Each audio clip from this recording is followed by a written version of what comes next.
Di surah Al-Furqan ayat 1 Allah berpesan kepada kita. Bismillahirrahmanirrahim.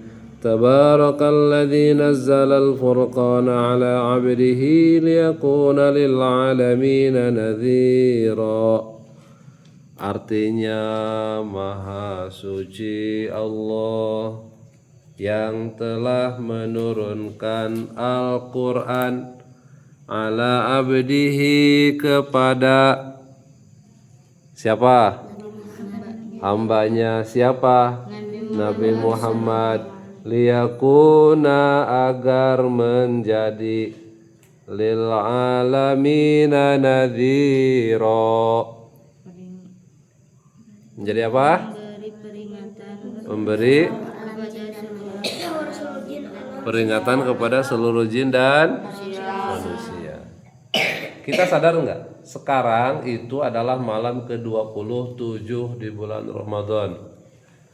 Bahwa di malam 20 malam-malam ganjil termasuk malam ke-21 kita harus meningkatkan apa? Ibadah. Iktikaf, baca Quran, baca doa Allahumma innaka afuwun karim tuhibbul afwa fa'fu anna. Nah, Allah di malam ini memberikan kabar gembira kepada kita. Ada berarti hubungannya ya, memberikan pesan kepada kita. Kebetulan yang dibacakan terakhir di tadarus ini adalah surah Al-Furqan ayat 1 salah satunya. Di situ Allah berpesan, Tabarakalladzi nazzalal furqana ala 'abdihi liyakuna lil 'alamina nadhira. Sedangkan kita dalam beberapa penjelasan dikatakan bahwa Al-Quran itu salah satunya diturunkan juga pada malam itu, malam Lailatul Qadar. Dari mana? Dari mana? Dari Lauhil Mahfuz. Disimpan oleh Allah di mana? Di Baitul Izzah. Jadi Al-Quran selengkap-lengkapnya oleh Allah disimpan di mana? Di Baitul Izzah. Nah, dari Baitul Izzah lah nazzalal furqana tafsilan. Diturunkan Al-Quran secara beransur-ansur melalui wahyu kepada siapa? Nabi Muhammad. Jadi malam ini Allah memberikan isyarat. Semoga malam ini kita diisyaratkan oleh Allah sebagai penerima dari kemuliaan Lailatul Qadar. Ini rahasia Allah, bukan dibuat-buat. Tidak ada yang menskenario bahwa malam ini kita harus membaca tadarus sampai juz 19, juz 18. Tidak ada kan? Tidak ada yang mengira-ngira. Tapi kebetulan Allah menganugerahkan kepada kita qadarullah. Malam ini kita diingatkan di surah Al-Furqan di terakhir juz 18 Allah memberikan isyarat. Apa isyaratnya? Ternyata Allah menjelaskan kepada kita ada kemuliaan Al-Quran yang firman-Nya oleh Allah disimpan dari mana? Lauhil Mahfuz ke mana? Ke Baitul Izzah. Dari Baitul Izzah lah disampaikan oleh Malak Jibril kepada Nabi Muhammad melalui wahyu yang berangsur-angsur. Pada malam Lailatul Qadar tanazzalul malaikatu warruhu fiha. Di malam Lailatul Qadar itu turun para malaikat sehingga bumi ini penuh oleh malaikat. Tanda-tandanya adalah cuaca pada malam Lailatul Qadar itu tidak panas dan tidak dingin, nyaman di hatinya. nyaman kepikirannya. Jadi bagi orang yang merasakan hal itu, bahagialah. Berarti malam itu adalah tandanya diturunkan Lailatul Qadar. Waruhu fiha, dan pada turunnya malaikat-malaikat yang begitu banyak ke muka bumi ini, turun juga malaikat Jibril atas izin Allah. Malaikat Jibril terakhir turun ke muka bumi ini adalah ketika Rasulullah Sallallahu Alaihi Wasallam meninggal dunia. Itu terakhir. Dan malaikat Jibril tidak pernah turun lagi ke muka bumi. Setelah tugas malaikat Jibril itu selesai menyampaikan wahyu kepada Nabi Muhammad dan sampai kepada Nabi Muhammad meninggal dunia, maka malaikat Jibril tidak turun lagi ke muka bumi ini. Ya.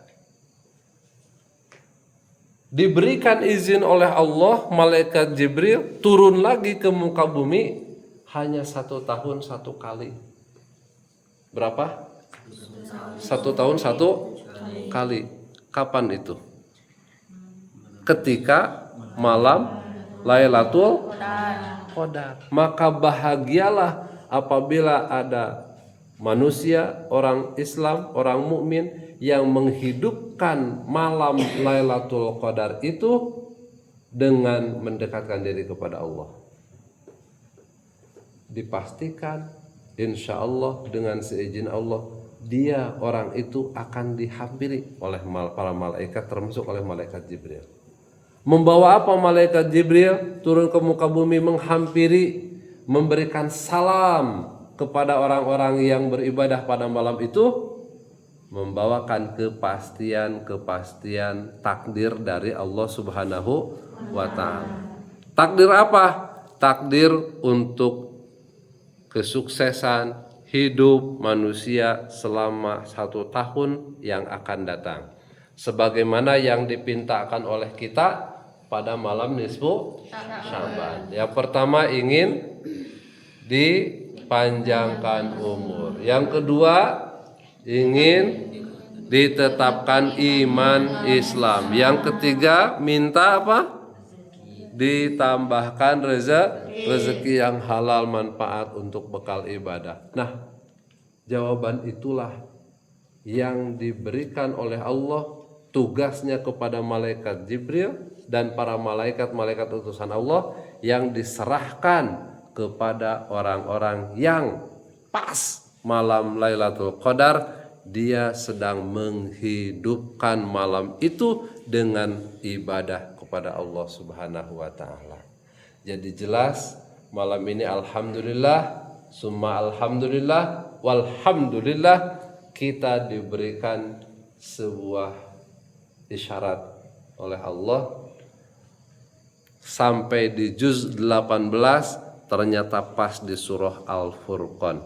Mudah-mudahan ini menjadi ciri kita mendapatkan kebarokahan, kemuliaan daripada Lailatul Qadar. Kita tidak tahu Lailatul Qadar itu akan turun kapan, akan tanggal berapa, tapi yang jelas Rasulullah memberikan gambaran, carilah Lailatul Qadar itu di malam-malam ganjil, di 10 terakhir bulan Ramadan. Nah, sekarang ada di tanggal malam ke-27. Bersungguh-sungguhlah. Alhamdulillah. Semoga ini menjadi isyarat kita diberikan rezeki dari Allah Subhanahu wa Ta'ala mendapatkan Lailatul Qadar. Amin ya Allah ya Rabbal alamin. Seorang yang mendapatkan kemuliaan Lailatul Qadar, maka malam itu lebih baik daripada 1000 bulan. Berapa 1000 bulan? Jika dikonversi adalah 83 tahun.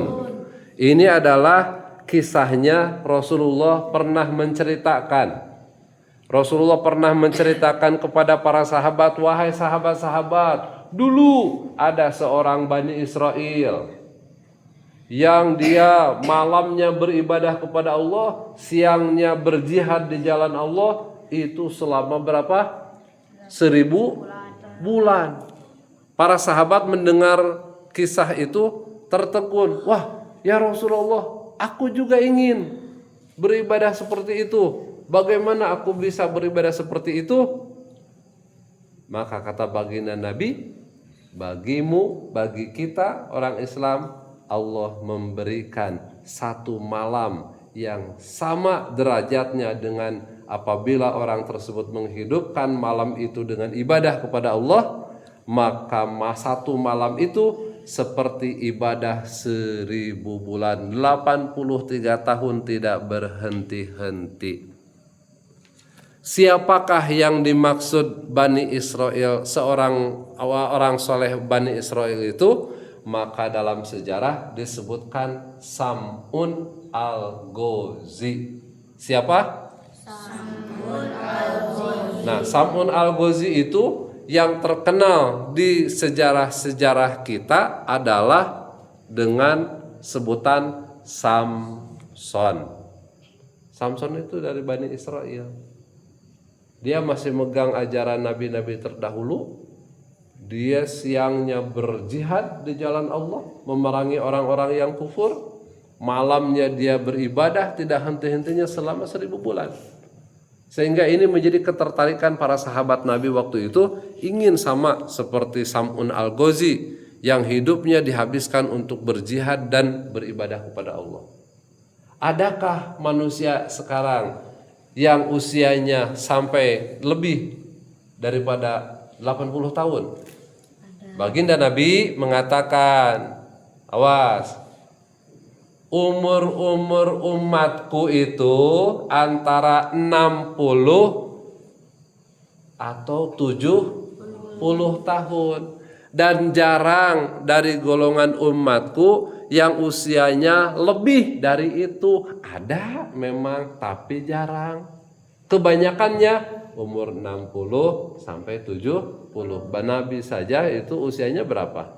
63. Maka ini apabila ada orang yang menghidupkan malam Lailatul Qadar, itu seperti dia sedang beribadah kepada Allah selama berapa? 83 tahun. Ada orang yang sanggup beribadah 83 tahun. Malamnya dipakai ibadah, paginya dipakai ibadah, siangnya dipakai ibadah, tidak terganggu oleh apa-apa. Ada enggak? Enggak ada. Enggak ada. Kita mau kepake sekolah, kepake kerja, kepake main, kepake apa? Enggak semuanya. Makanya beruntunglah bagi orang yang mendapatkan kebarokahan kemuliaan Lailatul Qadar. Semoga kita juga diberikan isyarat oleh Allah barusan dalam surah apa? Al-Furqan. Ayat berapa? Ayat 1. Allah mengisyaratkan, anak-anak soleh-solehah, anak-anak gerakan maghrib mengaji Al-Ikhlas, jangan takut, jangan bimbang, jangan ragu. Cek Allah, kami yang menurunkan Al-Quran pada malam Lailatul Qadar dari Lauhil Mahfud ke Baitul Izzah. Jaga, rawat, baca, amalkan. Kenapa? Karena Al-Quran menjadi apa? Di situ. Jadi apa? Pemberi peringatan kepada seluruh alam, di dalamnya jin dan manusia. Bahagialah kalian dan kita semua yang malam ini masih duduk istiqomah di tempat ini membaca Al-Quran. Ini adalah anugerah dari Allah Subhanahu wa ta'ala. Amin ya Allah ya Rabbal alamin. Allahumma arhamna bil Quran. Allahumma innaka afuwun karim tuhibbul afwa fa'fu anna ya karim. Allahumma innaka afuwun karim tuhibbul afwa fa'fu anna ya karim. Allahumma innaka afuwun karim tuhibbul afwa fa'fu anna ya karim. Amin ya Rabbal alamin. Hadanallahu wa iyyakum ajmain. Assalamualaikum warahmatullahi wabarakatuh. Waalaikumsalam.